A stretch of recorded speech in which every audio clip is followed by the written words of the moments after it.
अस्सलामुअलैकुम वरहमतुल्लाहि वबरकातुहू। अल्लाह ताला का फ़ज़्ल व करम है कि लॉकडाउन का ज़माना है और माह रमज़ानुल मुबारक का महीना है। आप सभी हज़रात अच्छी तरह से इबादत में मशगूल होंगे और अल्लाह का शुक्र अदा कर रहे होंगे। आइए आज के इस वीडियो में हम जानने की कोशिश करते हैं कि कुरान मजीद को जमा कैसे किया गया, एक किताब की शक्ल में इसको कैसे बनाया गया, कैसे तैयार किया गया और कुरान मजीद की हिफाजत कैसे की गई।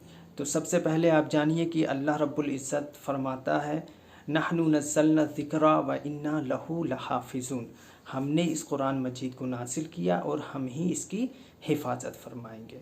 जब हज़रत जिब्रील कोई आयत या सूरे लेकर हुजूर सल्लल्लाहु अलैहि वसल्लम के पास आते तो अल्लाह के प्यारे नबी उसको याद कर लेते और सहाबा इकराम को बुलवा कर उसको लिखवा देते। तो जो सहाबी उस आयत या सूरे को लिखते वो उसको लिखते भी और उसको याद भी कर लेते और फिर हुजूर सल्लल्लाहु अलैहि वसल्लम को इस्लाह के लिए सुना देते और जो लिखा वो दिखा देते। तो इस तरीके से हुजूर सल्लल्लाहु अलैहि वसल्लम के ज़माने में कुरान मजीद की हिफाजत की गई और पूरा कुरान मजीद लिखा गया। लेकिन हुजूर के ज़माने में जो कुरान मजीद लिखा गया वो हड्डियों पर लिखा गया, चमड़ों पर लिखा गया, पत्थरों पर लिखा गया, तख्तियों पर लिखा गया, कागज़ पर लिखा गया, कपड़ों पर लिखा गया, मुख्तलिफ़ चीज़ों पर लिखा गया। एक किताब की शक्ल में कुरान मजीद मौजूद नहीं था। पहले वीडियो में मैंने आप सभी को बताया था कि कुरान मजीद नाजिल होने में तरतीब के ख़िलाफ़ नाजिल हुआ। तरतीब हमारे सामने आज मौजूद है कुरान मजीद की शक्ल में, अलहम्दु से शुरू होता है, नास पर ख़त्म होता है। कुरान मजीद ऐसा नाजिल नहीं हुआ, बल्कि वक्त और हालात के मुताबिक जिन आयतों का नुज़ूल होता था वो हालात और वक्त के मुताबिक होता था। तो कुरान मजीद की जो ये तरतीब आज हम देख रहे हैं, ये तरतीब रसूलुल्लाह सल्लल्लाहु अलैहि वसल्लम ने अल्लाह की मर्ज़ी के मुताबिक हमें दी, हमें अता की। तो हुजूर के ज़माने में कुरान मजीद इस तरह से लिखा गया और इस तरह से हिफाजत की गई और हुजूर सल्लल्लाहु अलैहि वसल्लम के ही ज़माने में हज़ारों की तादाद में सहाबा इकराम ने कुरान मजीद को याद किया और तरतीब के साथ याद किया। हज़रत अबू बकर रदी अल्लाह ताला अन्हु जब खलीफा हुए और आपका जब ज़माने खिलाफत आया तो मुसलमा कज़्ज़ाब नामी एक शख्स से, जिसने नबुव्वत का दावा कर दिया था, यानी उसने कहा था कि मैं नबी हूँ, तो उससे जंग हुई थी मुसलमानों की यमामा के मुकाम पर। इसको जंग यमामा कहते हैं। इस जंग में तकरीबन 700 हाफिज़ कुरान सहाबा इकराम रदी अल्लाह ताला अन्हुम शहीद हुए। हज़रत उमर ने जब ये देखा कि अगर इस तरह से हाफिज़ कुरान सहाबा इकराम शहीद होते रहेंगे तो कुरान हमसे ज़ाया ना हो जाए, तो आपने कोशिश की, आपने जद्दोजहद की, आपकी ईमा पर, आपकी सिफारिश पर, आपकी बात मानकर हज़रत अबू बकर ने कुरान को जमा कराने का फ़ैसला किया, किताबी शक्ल देने का फ़ैसला किया। हज़रत ज़ैद बिन साबित रदी अल्लाह ताला अन्हु, जो कुरान को जिन्होंने हुजूर सल्लल्लाहु अलैहि वसल्लम से सुना भी और लिखा भी, उनको बुलाया गया और उनको चेयरमैन बनाकर एक कमेटी बनाई गई और कुरान मजीद को जमा किया गया।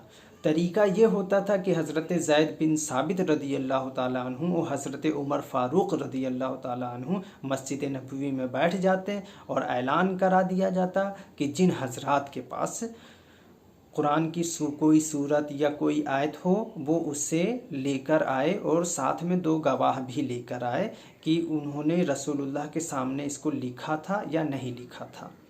तो जब कोई आयत लाई जाती और जब उस पर गवाह भी लाए जाते, उसके बाद भी एहतियात ये की जाती कि हुजूर सल्लल्लाहु अलैहि वसल्लम के ज़माने में जो लिखा गया था कुरान मजीद, उससे उस आयत को मिलाया जाता। अगर वो एक सही होता, जो हुजूर के सल्लल्लाहु अलैहि वसल्लम के हुजरे मुबारका में जो आयात और सूरतें मौजूद थीं, उनसे उसको मिलाया जाता। अगर वो एक होता तो उसको कबूल कर लिया जाता। और सहाबा इकराम के दिमाग में, उनके हाफिज़े में कुरान मजीद पूरा तरतीब के साथ मुकम्मल महफूज था, उनको याद था, चाहते तो वो लिख देते अपने हाफिज़ा के मुताबिक लिख देते और सही लिखते, लेकिन उन्होंने ऐसा नहीं किया, एहतियात बरता ताकि कुरान मजीद की हिफाजत जो अल्लाह ने उसका ज़िम्मा लिया है उसको सही अंदाज में किया जा सके। तो इस तरीके से एक कुरान को किताबी शक्ल दी गई और उसका नाम मुसहफ़ सिद्दीकी रखा गया। हज़रत अबू बकर रज़ी अल्लाह ताला अन्हु के वसाल फरमाने के बाद हज़रत उमर जब खलीफा हुए तो हज़रत उमर की हिफाजत में वो नुस्खा कुरान मजीद का जो लिखा गया था वो आपके पास आया।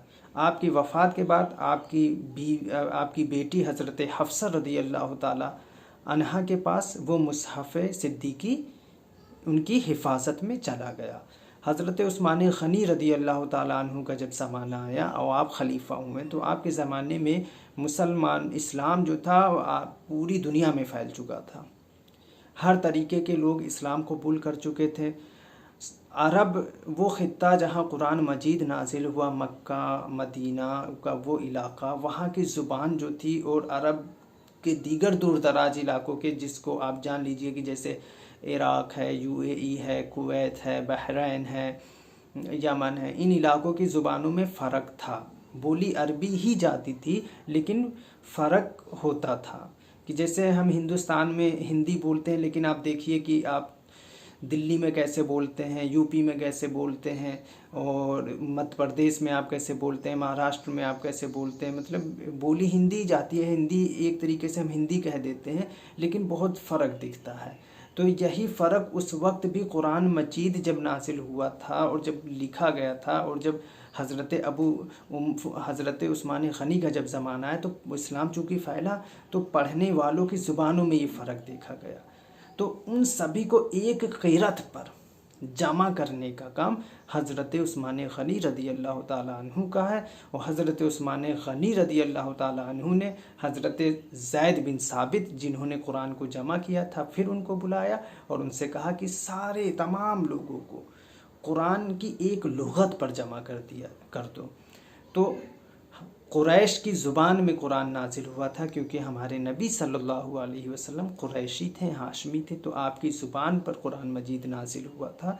तो आपकी ज़ुबान पर ही कुरान का नुस्खा तैयार किया गया और उसको सारी दुनिया में, रिवायतों के मुताबिक 7 नुस्खे हज़रत उस्मान ग़नी ने तैयार किए थे। उन 7 नुस्खों को 7 इलाके जो थे वहाँ भेजे गए, जैसे यमन भेज दिया गया, बहरैन भेज दिया गया, इस तरीके से मुल्क शाम भेज दिया गया, दमिश्क जिसे कहते हैं वहाँ भेज दिया गया। इन इलाक़ों में हज़रत उस्मान ग़नी ने सारे नुस्खे भेजे और सभी लोगों से कहा कि अब कोई भी जो कुरान मजीद की तिलावत करेगा वो इन नुस्खों के एतबार से इसको पढ़ेगा। तो उम्मीद है आप सभी हजरात को मेरी बात समझ में आ गई होगी। अब इंशाअल्लाह अगली वीडियोस में कुछ और बातें करेंगे, कुरान मजीद की और नॉलेज हासिल करने की कोशिश करेंगे। अस्सलामु अलैकुम व रहमतुल्लाहि व बरकातुहू।